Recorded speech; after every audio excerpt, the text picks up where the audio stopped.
Dan ini semua dilakukan demi nation interest, demi nasionalisme di atas segalanya. Dan ini adalah nafas dari Soekarnoisme yang memang ada di dalam PDIP. He won't gonna be a lame duck. Dia nggak akan jadi seorang presiden yang terus kemudian dilupakan di akhir-akhir masa kepemimpinannya. Jika elektabilitas Ganjar nanti akan merosot, akankah Jokowi mengkhianati Megawati dan PDIP? Yuk kita akan lihat menggunakan kartu saya ini.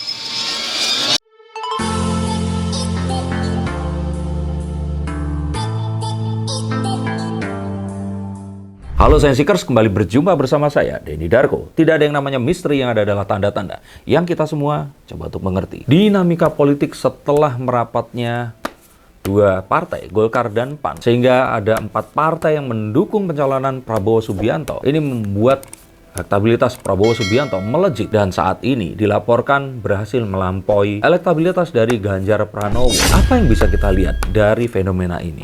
Kita akan melihat bahwa Jokowi Effect ini memberikan sebuah fortune atau sebuah keberuntungan untuk siapapun yang mempergunakannya. Kemarin di pidato kenegaraan, Pak Jokowi sempat menyinggung permasalahan Pak Lurah. Dan ini ternyata sudah terjadi sejak zaman SBY dulu. Memberikan nickname Lurah kepada Presiden dan wewenangnya untuk memberikan blessing atau restu kepada siapa capres yang akan meneruskan suksesi kepemimpinannya nanti. Dan di sini jelas Jokowi ini tahu segimana powerfulnya dia. Bahkan saat dia mengatakan bahwa dirinya ini sering dianggap sebagai pelongo-pelongo, tapi dia tahu sekali bahwa siapapun capresnya ini jika mendapatkan blessing darinya yang memiliki approval rate di atas 80% yang belum pernah terjadi dalam sejarah kepemimpinan Indonesia.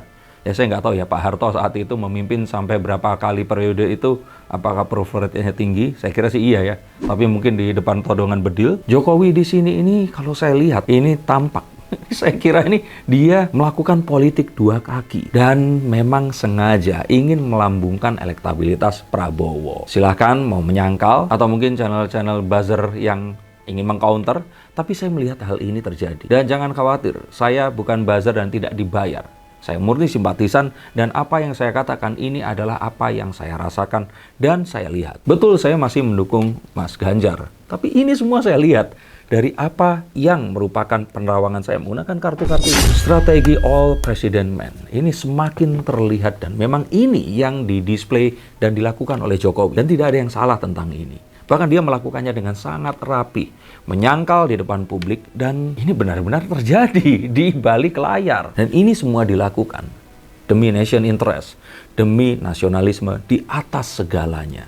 Dan ini adalah nafas dari Soekarnoisme yang memang ada di dalam PDIP. Bahkan kemarin mengapa saya katakan bahwa konflik antara Jokowi dan Bu Mega ini sepertinya memang sengaja ditunjukkan untuk mengecoh lawan dan membuat para oposisi ini tadi merasa bahwa sedang terjadi kisruh dalam koalisi atau PDIP yang memang tidak berkoalisi dengan siapapun di sini. Sehingga mereka ini menjadi lengah dan tidak melakukan sebuah tindakan taktikal apapun. Kita akan bisa lihat ini dari channel-channel oposisi. Ini 3 channel yang selalu saya ikuti adalah channelnya Opa Rocky Gerung, channelnya Pak Heru Subeno, dan channelnya Bang Refli Harun. Ini terlihat sekali mereka merespon dengan apa yang di-display atau ditunjukkan dalam permainan drama.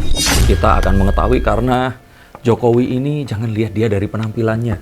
Beberapa kali ini dia melakukan banyak sekali demonstrasi strategi yang belum pernah dilakukan oleh presiden-presiden sebelumnya.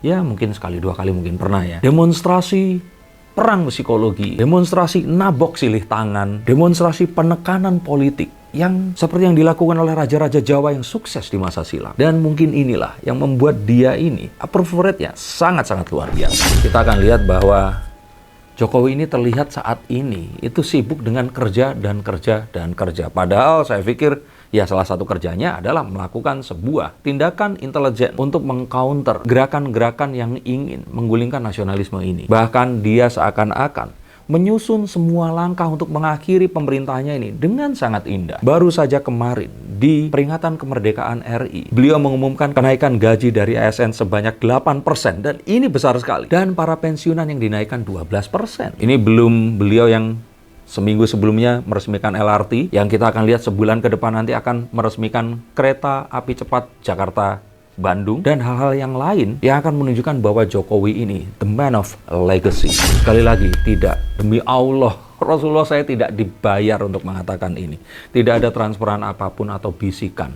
Atau mungkin kerjasama atau apapun juga dari pemerintah dan orang-orang yang memang mendukungnya. Tidak sampai saat ini. Kalau sampai ada ya saya nggak menolak. Tapi saya tunjukkan bahwa saya di sini memang memberitakan apa yang memang terjadi. Dan saya berani jamin bahwa apapun yang dilakukan oleh Jokowi ini tidak akan mengkhianati PDIP dan Mega.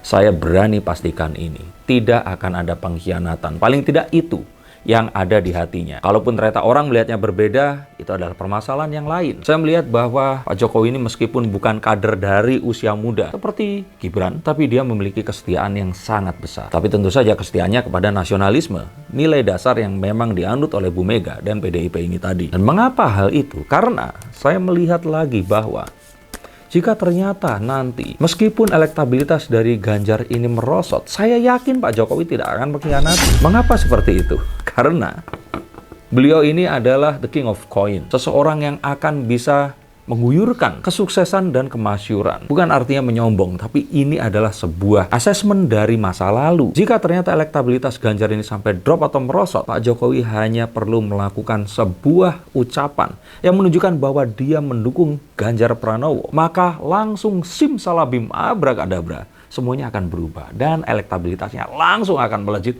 Karena apa? Karena approval rate di atas 80% yang beliau miliki ini tadi. Memang akhirnya banyak orang yang mengatakan bahwa dengan approval rate itu tadi, beliau ini bahkan bisa mengakuisisi partai, membuat partai, atau melakukan apapun yang beliau ini mau. He won't gonna be a lame duck. Dia nggak akan jadi seorang presiden yang terus kemudian dilupakan di akhir-akhir masa kepemimpinannya. Satu-satunya yang beliau khawatirkan di sini adalah adanya aliran dana dari luar, proksi asing yang berusaha untuk mengobok-obok pemilu dan kedaulatan negara melalui oposisi.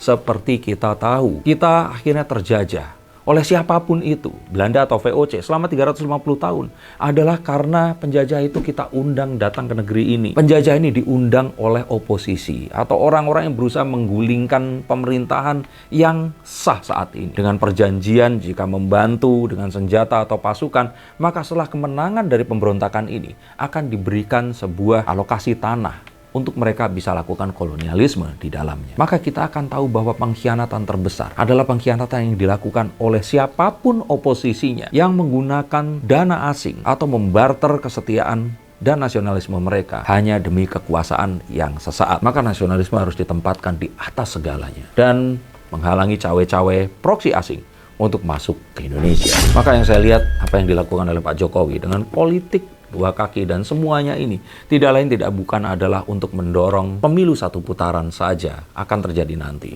Lebih hemat uangnya, lebih hemat tenaganya, dan bisa untuk menyimpan energi kita untuk pembangunan di depan nanti. Indonesia ini rakyatnya itu selalu disibukkan dengan permasalahan politik dan harapan mereka untuk keajaiban terjadi jika pemimpinnya ini berganti. Padahal ini tidak akan terjadi secara ajaib. Semuanya akan terjadi dengan sebuah proses. Saya sudah pernah bahas ini di konten-konten saya sebelumnya. Dan jika ternyata elit partai politik ini akan kisruh karena pembagian jatah kursi yang nggak akan sesuai dengan keinginan mereka, maka ini semua tentu saja akan berefek kepada pemilu dua putaran yang mau tidak mau pasti harus dilakukan. Sehingga yang saya lihat adalah begini, jika elektabilitas Prabowo ini bisa dijaga untuk sejajar dengan Pranowo, maka jika nanti ternyata Anies Baswedan ini bisa melaju mendaftar di Oktober nanti, maka saya melihat kemungkinan Prabowo dan Pranowo ini akan dipersatukan untuk melawan oposisi yang digadang oleh Anies Baswedan dan Surya Paloh. Dan jika ini terjadi, maka endgame untuk oposisi. Dan kita akan bisa tenang melanjutkan pembangunan 10 tahun lagi ke depan. Tapi jika ternyata elit politik yang merasa mereka ini harus dibagi kursi, kisruh di dalamnya, dan terpaksa harus mengadakan pemilu dua putaran, maka dengan menjaga elektabilitas Prabowo dan Pranowo, dengan kesabaran yang dimiliki Pak Jokowi untuk bergantian memberikan blessing kepada mereka berdua, maka jikalaupun nanti Anies dan oposisi ini akan maju, siapapun yang akan kalah, akan membantu siapapun yang memenangi putaran pertama dan melaju ke pertempuran head to head yang akan terjadi di putaran kedua. Jadi kalau ternyata Ganjar kalah, maka Ganjar ini suaranya akan diberikan kepada Prabowo Subianto. Tapi jika ternyata Prabowo Subianto ini kalah, maka suaranya akan segera langsung diberikan kepada Ganjar Pranowo. Dan apa yang diharapkan di pemilu 1 putaran akan tetap terjadi di pemilu 2 putaran nanti. Dan itulah alasan yang dirahasiakan oleh Jokowi hingga saat ini. Jawaban mengapa Jokowi masih berdiri di atas 2 kaki. Segera tonton dan bagikan konten ini sebelum saya akan mungkin dihubungi oleh staf kepresidenan karena membocorkan langkah yang sedang dilakukan saat ini. Terima kasih untuk kalian yang menyukai konten-konten politik yang mengedukasi. Terima kasih atas atensinya dan sampai jumpa di konten yang berikutnya nanti. Salam.